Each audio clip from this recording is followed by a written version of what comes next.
आम आदमी को गन्ना का रस बना के रख दिया है सब। जब मन किया तब पेड़ दे रहा है सब, जब मन किया तब पेड़ दे रहा है। और जो आम आदमी बोल रहा है उसको बोल रहा है कि भाई नितिन गडकरी जी बोल रहे हैं क्या कि हमारे पास आइए कंप्लेन करने। और जब हम गाड़ी लेके जा रहे हैं तो यहाँ के पुलिस वाले बोल रहे हैं कि भाई पहले तो तुम जेल में जाओ। कुपोषण का चावल से इथेनॉल बनाना शुरू कर दिया लोग, ये लोग बताइए।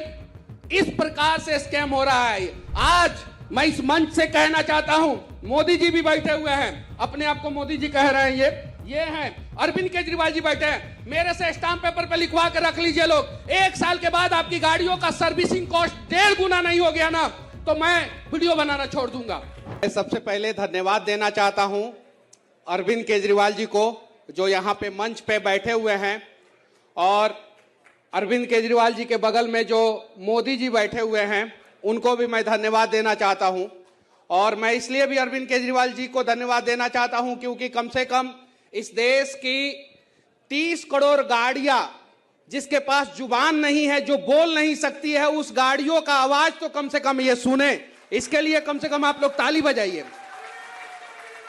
और इस देश में पक्ष और विपक्ष की राजनीति सिर्फ और सिर्फ चुनाव के समय होना चाहिए। चुनाव के बाद पक्ष और विपक्ष की राजनीति नहीं होना चाहिए। सिर्फ और सिर्फ जनता के हित की बात होनी चाहिए। और जनता के गाड़ियों की बात करने वाला कोई तो व्यक्ति यहां पे बैठा हुआ है, कोई तो जनता की गाड़ियों के बारे में सुन रहा है। मैंने अपनी गाड़ी फरवरी महीना में लिया था। इनोवा का हाई क्रॉस गाड़ी है, हाइब्रिड गाड़ी है। दुनिया का सबसे रिलायबल कंपनी टोयोटा और उसका सबसे हाईटेक टेक्नोलॉजी, हाइब्रिड टेक्नोलॉजी। मैंने गाड़ी लिया, मैं गाड़ी एजेंसी में ले जाके दिया। 10,000 किलोमीटर चलाने के बाद 2,000 किलोमीटर और चलाया। 10,000 किलोमीटर वाला सर्विसिंग कराने के बाद 12,000 किलोमीटर पे गाड़ी पिकअप लेना बंद कर दिया। जो नॉर्मली समस्या आ रहा है, लोग कह रहा है कि भाई आपकी गाड़ी पे E20 लगा दिया गया है तो आपकी गाड़ी कैपेबल है। आपका पेट्रोल पंप कैपेबल है कि नहीं, E20 के लायक है कि नहीं आपका पेट्रोल पंप, पहले ये तो बताइए। इस देश में 1,03,000 पेट्रोल पंप है, जिसमें से सिर्फ और सिर्फ 5 से 7,000 पेट्रोल पंप E20 कैपेबल है। बाकी सब पेट्रोल पंप जो फ्यूल को स्टोरेज करता है, उसका स्टोरेज कैपेसिटी E20 के लायक नहीं है। जिस ट्रक से रिफाइनरी से फ्यूल पेट्रोल पंप तक पहुंचता है, वो ट्रक एथेनॉल के लिए अलग होना चाहिए, पेट्रोल के लिए अलग होना चाहिए, डीजल के लिए अलग होना चाहिए। और सरकार क्या कह रहा है कि हम रबर पार्ट्स बदल के देंगे। रबर पार्ट्स कितने का आता है? 300 रुपया का रबर पार्ट्स आता है। आपका सबसे पहले गाड़ी में क्या खराब हो रहा है? फ्यूल पंप खराब हो रहा है। फ्यूल पंप 10,000 रुपया से लेके 2 लाख रुपया तक आता है, उसके बारे में कोई सरकार बात ही नहीं कर रहा है। रबर पार्ट कब खराब होगा? पहले तो फ्यूल पंप खराब होगा ना। फ्यूल कहां से जाता है? टंकी से जाता है। किसके थ्रू जाता है? फ्यूल पंप के थ्रू जाता है। डीजल का फ्यूल पंप अलग आता है, पेट्रोल का फ्यूल पंप अलग आता है, इथेनॉल का फ्यूल पंप अलग आता है, E20 का फ्यूल पंप अलग आता है। और जिसका E20 कैपेबल फ्यूल पंप नहीं है तो सबसे पहले फ्यूल पंप खराब होगा। कंपनियां कह रही है कि भाई हम वारंटी क्लेम करेंगे। भाई यहां तो गाड़ी आगे और पीछे से ठुक जाती है तो कंपनियां कहती है कि हम आगे का देंगे, पीछे का नहीं देंगे। कहती है कि नहीं कहती है? कहती है कि नहीं? ईमानदारी से बताइए लोग, आप लोग। जब गाड़ी 2 साइड से ठुक जाता है तो कहता है कि एक गेट देंगे, दूसरा गेट नहीं देंगे। और देखिए कमाल की बात यह है कि मेरी गाड़ी 12,000 किलोमीटर पे खराब हुई और सर्विस सेंटर ने 7,960 रुपया का बिल बनाया। कितना? 60,960 रुपया। देखिए कितना बड़ा स्कैम है। इस चीज को समझिए आप लोग। सरकार को पैसा चाहिए, पैसा कौन देगा? जनता देगा। आप लोग बैठे हुए हैं ना पैसा देने के लिए, वोट भी दीजिएगा, पैसा भी दीजिएगा। कैसे? 7,900 रुपया किसके खाते में गया? सर्विस सेंटर के खाते में। उसके बाद से मेरा बिहार सरकार कहा कि 9% तुम दो, स्टेट जीएसटी दो, होता है ना स्टेट जीएसटी, तो 9% मैं बिहार सरकार को दिया स्टेट जीएसटी। 716 रुपया मैं बिहार गवर्नमेंट को दे दिया। फिर केंद्र सरकार में मोदी जी कहे कि भारत माता की जय बोलते हो, देश के विकास के लिए 9% तुम दो। एक तो मेरी गाड़ी खराब हुई, 12,000 किलोमीटर चलाने के बाद गाड़ी खराब हो गई। उसके बाद से मैं सर्विस सेंटर को दिया 7,900 रुपया। स्टेट गवर्नमेंट बोला कि 9% तुम दो, सेंट्रल गवर्नमेंट बोला 9% तुम दो। आम आदमी को गन्ना का रस बना के रख दिया है सब। जब मन किया तब पेड़ दे रहा है सब, जब मन किया तब पेड़ दे रहा है। और जो आम आदमी बोल रहा है उसको बोल रहा है कि भाई नितिन गडकरी जी बोल रहे हैं क्या कि हमारे पास आइए कंप्लेन करने। और जब हम गाड़ी लेके जा रहे हैं तो यहाँ के पुलिस वाले बोल रहे हैं कि भाई पहले तो तुम जेल में जाओ। अब हम लोग जाए तो जाए कहां जाए? मतलब हम लोग कहां जाए? नितिन गडकरी जी, मेरा टोयोटा इनोवा हाई क्रॉस है, मेरे पास टोयोटा की 4 गाड़ी है, फॉर्च्यूनर है, इनोवा हाई क्रॉस है, हाई राइडर 2 है, और मैं जितना पेट्रोल गाड़ियां है मैं देने के लिए तैयार हूं। 6% एवरेज ARAI कह रहा है कि 6% एवरेज डाउन होता है। भाई रियल वर्ल्ड में कम से कम 10% एवरेज डाउन हो रहा है, मिनिमम 10% एवरेज डाउन हो रहा है। जब आप E10 से E20 पे स्विच हो रहे हैं, 10% इथेनॉल मिला रहे हैं, 10% एवरेज डाउन हो जा रहा है, तो पेट्रोल का इंपोर्ट ड्यूटी कहां से बचेगा? ये बताइए ना। आप लॉजिकली बातें नहीं कर रहे हैं। जब E10 से E20 पे स्विच कर रहे हैं, 10% यहां पे इथेनॉल मिला रहा है, 10% एवरेज डाउन हो गया, तो आपका इंपोर्ट ड्यूटी नहीं बचा।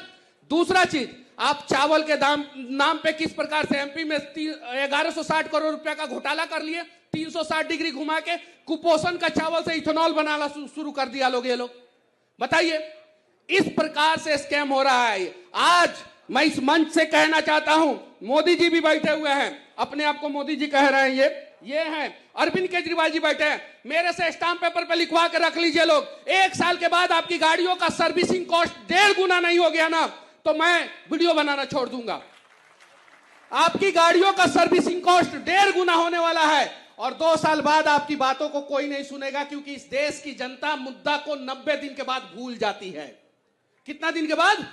90 दिन के बाद भूल जाती है, और 90 दिन के बाद किसी को याद भी नहीं रहेगा। आप लोग जितने लोग बैठे हुए हैं, आप लोग बताइए कि 2 साल पहले इस देश में इसी महीना में कौन सा ट्रेंडिंग मुद्दा था जनता के हित में? किसी को याद है? 1 साल पहले कौन सा मुद्दा था? 6 महीने पहले कौन सा मुद्दा था?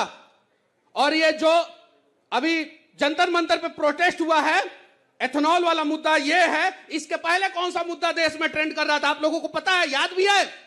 6 महीना बाद आप लोगों को यह भी नहीं याद रहेगा। 6 महीना बाद आप लोगों को यह भी नहीं याद रहेगा, यकीन मानिए। बस मैं आप लोगों से कहना चाहता हूं कि साथ दीजिए, जो भी आदमी सही काम करे उसका साथ दीजिए। और अभी सही चीज के लिए ये आवाज उठा रहे हैं आप लोग, कम से कम जो गाड़ियां आवाज नहीं बोल नहीं सकती है उसके साथ नहीं खड़े होंगे तो आपके बच्चों के भविष्य के साथ कोई नहीं खड़ा होगा। आप लोगों में से जितने लोग हैं माता पिता हैं, आप लोग कसम खा के बोलिए कि आपके बच्चे शुद्ध हवा ले रहे हैं क्या? शुद्ध पानी ले रहे हैं क्या? तो जो आदमी अपने बच्चों के लिए शुद्ध हवा शुद्ध पानी का व्यवस्था नहीं कर सकता है, वो आदमी अपनी गाड़ियों के लिए सरकार से लड़ेगा क्या? लड़ेगा क्या? और ये लड़ाई सिर्फ और सिर्फ आपकी गाड़ी के लिए नहीं है, ये लड़ाई आपके बच्चों के भविष्य के लिए है। शुरुआत आपकी गाड़ी से हो रही है, क्योंकि एक आम आदमी, मिडिल क्लास फैमिली जो है, वो सबसे ज्यादा परिवार में नई गाड़ी को प्यार देता है। तो जब आप अपनी गाड़ी के लिए लड़ लीजिएगा तो आप अपने बच्चों के भविष्य के लिए भी लड़ लीजिएगा। तो शुरुआत यहीं से किया जाए, तो साथ दीजिए लोग, आप लोग। और बाकी मोदी जी, वो गड़बड़ी जी जो है ना, उनको गड़बड़ी जी जो है ना, उनको दुबई भेज दीजिए, दुबई का शेख बुला रहे हैं। उनको तो भेज देंगे, लेकिन मुझे ऐसा लगता है जिस प्रकार की इसने बातें करी है, मुझे इसको 90 दिन के लिए गायब करना पड़ेगा। एक बार सरकार 9 महीने के लिए गायब किया था, फिर आए और मजबूती के साथ आए। तो 9 महीने में भी आपको लोग नहीं भूले हैं ना? नहीं भूले। इसीलिए मुझे लगता है कि आपको तो फिर 9 साल के लिए गायब करना पड़ेगा, क्योंकि 2047 में यही रोड़ा बना हुआ है। अब बगल वाले इनका भी कर रहे हैं जी, इनसे पूछिए, इनका भी किया है, लेकिन आ गए ना वो सामने। लेकिन जिस प्रकार की मैंने आज ये लोगों का हुजूम देखा, ये हजारों लोग देखे, मैंने आते ही कहा ये E20 के समर्थन में आए हैं, क्योंकि मुझे लगा ये हजारों लोग समर्थन में होंगे। मोदी जी आपके मुंह से हजारों शोभा नहीं देता, लाखों कहिए। मैं जिस प्रकार का मोदी हूं, हजारों ही बोलता हूं।